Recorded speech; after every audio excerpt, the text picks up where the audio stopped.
Hello and welcome to The Real Conspiracy News, a weekly show where I scour the internet for this week's past conspiracy news and bring it to you, the viewer, in digestible bite-sized chunks. Coming up in the show, did Anthony Fauci and his team get kickbacks? Is the monkeypox the new pandemic? But first up, the WHO, the World Health Organization, and the new pandemic treaty. Now, the WHO have drafted a treaty on how countries must prevent, prepare and react to pandemics. The issue is that in this draft that 194 countries have currently signed up for, it will give absolute power to the WHO over global biological security. So instead of a country having authority in management of a pandemic on its own terms, the WHO will do it for you. As the video hits YouTube, the WHO will be in a week-long meeting ending on the 28th of May, discussing this very treaty. And if the treaty does go through in its current form, it will grant the WHO the power to implement whatever rules and restrictions they believe will be required in the next pandemic. COVID-19 might have been the great litmus test as to what that might mean. So what did we see? Mandatory lockdowns, trying to bring in digital IDs and vaccine passports, enforced vaccinations, travel restrictions, standardised medical care, masks. Is anybody familiar with the name Tedros Adhanom Ghebreyesus? Anybody? You at the back, anybody?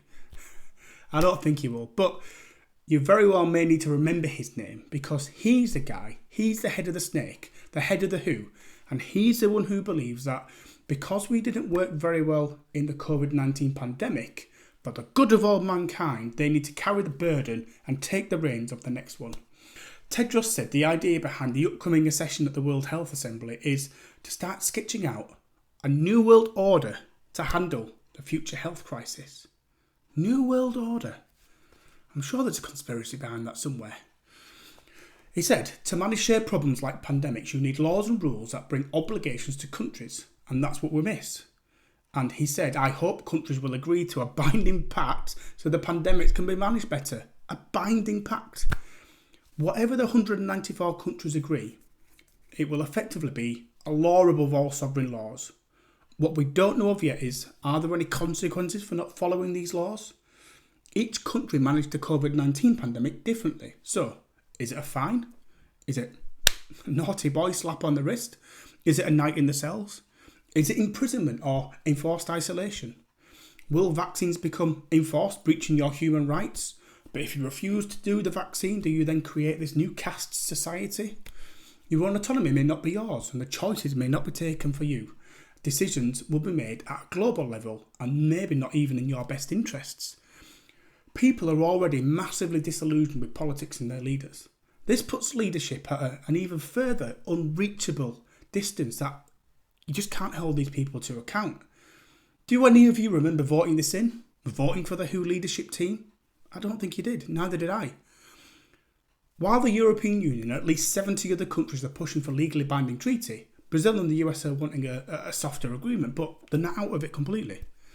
A legally binding treaty, a global treaty, doesn't this smell a little bit like a stepping stone to this one world government we've been talking about? If this is just nothing more than a testing ground in the guise of health, what's to stop it there? According to the WHO website, they get their funding from member states and voluntary contributions. Assessed contributions are the dues countries pay in order to be part of the organisation. There are other contributions as well, which are, shall we say, voluntary contributions. Voluntary contributions are given to the WHO by countries and it's completely flexible. The WHO can just spend this however they see fit. In 2020-21, the UK donated $135 million on top of the membership fee. So the UK proved it has the deepest pockets in Europe. In 2018, the USA were the biggest payers to the WHO. And in second place, more than any other country, was the Bill and Melinda Gates Foundation. I bet you all thought about old Billy Boy. There's never a good conspiracy outside of the WHO without Bill Gates involved.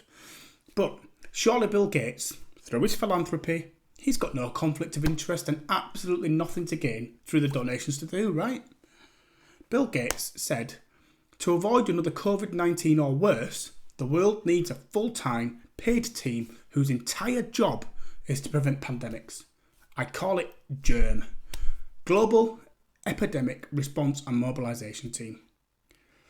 Gates has also said that we're still at risk of this pandemic generating a variant that will be even more transmissive and even more fatal. His urge for the creation of a team of international experts ranging from epidemiologists to computer modelers to quickly spot global health threats and improve coordination between countries. And it might cost around about $1 billion a year, which the WHO would manage. So the WHO, he's asking for the WHO to put this organisation together to track everything, and he's got a germ team which does exactly that. I don't know where this conflict of interest is going. So we've got Bill stating here that he's got a germ team who can track and prevent global pandemics. You've got the WHO saying that they can manage it, but why does it need to be the WHO? Not only would they have the treaty of control, they would also have the job of tracking the next pandemic and control over that management as well, all in one place. I mean, what could possibly be the reason? Remember, Bill Gates is also the biggest financial backer outside of a country. This just seems like a happy, I'll scratch your back, you scratch mine, just a happy coincidence. In 2019, pre-COVID, pre-germ team, pre-pandemic, there was a quote stating that the big concern that the Gates Foundation isn't fully transparent and accountable, and by wielding such influence it could steer the WHO priorities. And let's not forget, in February this year, Bill Gates also said that if every country does what Australia did, then you wouldn't be calling the next outbreak a pandemic. Now, Australia had some of the most draconian and strictest lockdown rules in the world. This would be, I would be expecting, how everybody else would be forced to use their lockdowns. If we enter this treaty, for an organisation that's classed as unelected, they do wield a near global control in a time of crisis. Is there an exit option? Can countries leave? Can we, in the middle of the WHO saying lockdown, can we say, well, actually we want to manage things on our own? I know this channel is called The Real Conspiracy News, but you can take out the conspiracy and just call it news, or even better, unreported news, because this is not a conspiracy. This is happening. And whilst the world is discussing whether Amber Heard took a dump in Johnny Depp's bed, this isn't being reported. The treaty is to be legalised and ratified by May 2024, but without opposition until that point, you'd better believe that the power shift will be complete way before 2024. Imagine an Australia or China type restrictions, should there be another pandemic, a worldwide lockdown. No thought about the country's economies, the world economy, no thought about people's mental health, no thinking about existing illnesses and hospital backlogs, no thinking about children's education. You can't treat countries all the same way. What exactly is a pandemic? Could it be the new monkeypox outbreak that's all over the news? Well, that is entirely up to the WHO to decide whether this is a pandemic or not. But I will say this, it's definitely one to keep an eye on. And because it's my show, Conspiracy 2 is monkeypox. At the moment, there is a small outbreak of monkeypox in the UK, Spain, Portugal, Canada, the US, there may be some other countries. Monkeypox causes fever, body aches, enlarged lymph nodes. It's quite painful. You get fluid blisters on your face, hands and feet. One version of the monkeypox is quite deadly and it can kill up to 10% of people who it infects, but the current monkeypox that's in the UK has a fatality rate of about 1%. A case generally resolves itself in 2 to 4 weeks. Monkeypox is a relative to smallpox, but it's nowhere near as dangerous. And health officials have got little clue as to where people caught monkeypox from. There's concern the virus may be spreading through communities undetected and possibly through a new route of transmission that we didn't think about before. Epidemiologist Susan Hopkins said that this outbreak is rare and unusual. Exactly where and how they acquired their infections remains under urgent investigation, meaning it's not particularly obvious. Typically, people catch monkeypox from animals in West Africa or Central Africa and import the virus to other countries. Person-to-person transmission isn't common and it requires close contact with bodily fluids such as saliva from coughing or pus from the lesions. In the UK, the first 7 of 8 cases don't involve any recent travel to Africa, suggesting the patients involved caught those viruses in the UK. On top of that, none of those individuals had any contact whatsoever with the one person who travelled to Nigeria. So together, this data suggests that the virus is spreading in the community undetected. Now, as I'm recording, the UK is now up to 20 cases. Jennifer McQuiston, a senior CDC official, said, "We do have a level of concern that this is very different than what we typically think of from monkeypox." Now, in September 2019, the FDA authorised the approval of a monkeypox vaccine for adults over the age of 18. It's called monkeypox as the first documented cases of the illness in 1958, when 2 outbreaks occurred in colonies of monkeys kept for research data. But monkeys typically aren't major carriers. Instead, the virus is likely to go to things like rats, mice, squirrels, and in the UK we don't have that many monkeys, but we have absolutely loads of rats, mice and rodents. When the world eradicated smallpox, countries stopped having to vaccinate their kids, but the smallpox vaccine was actually very good at ridding monkeypox. So now what we find is there's a growing population of people who don't have immunity to monkeypox. And when you do have an outbreak, it's likely to be bigger because less people in the community are protected. So with this out of the way, I want to say Bill Gates. The current conspiracy is Bill Gates is behind the outbreak. With the WHO meeting we've talked about in this video, and his very grey relationship there, and the fact that the WHO are about to gain a lot of control for pandemics, and Bill with his new book about how to prevent the next pandemic, where he kind of warns about the next pandemics that are coming, this is enough for some to believe that there's some type of collusion. Now, coincidences do happen, of course they do. To add to this, the US government has just ordered as well 13 million monkeypox vaccines with an option to buy more. And interestingly, in November 2021, the Nuclear Threat Initiative, the NTI, ran a tabletop exercise conducted in partnership with the Munich Security Conference. In a 36-page document, on page 10, it shows the tabletop scenario broken into 3 moves and a round table. A move is effectively an amount of time. The scenario has monkeypox outbreak starting on May the 15th, 2022. Move 1 ends between the May the 15th and June the 5th with 1,421 cases and 4 deaths. Move 2 lasts until January 2023, where it shows 83 countries were affected, 70 million cases and 1.3 million deaths. And at this scenario, the point is that they found the engineering of the virus and it's vaccine resistant. And move 3 lasts up until May 2023, so a full calendar year. It was 480 million cases, 27 million deaths, which is a 5.6% mortality rate, and it was determined to be a terrorist attack. So just to add a little bit more flavour to the pot, in 2002 it was reported that Russia had been using monkeypox in its weapons programme, a weaponised monkeypox that you can't vaccinate against. So there you go. Is monkeypox the next pandemic? I think we're better ask Bill. Next up, Anthony Fauci's royalties and the $350 million royalty payments hidden by the National Institutes of Health.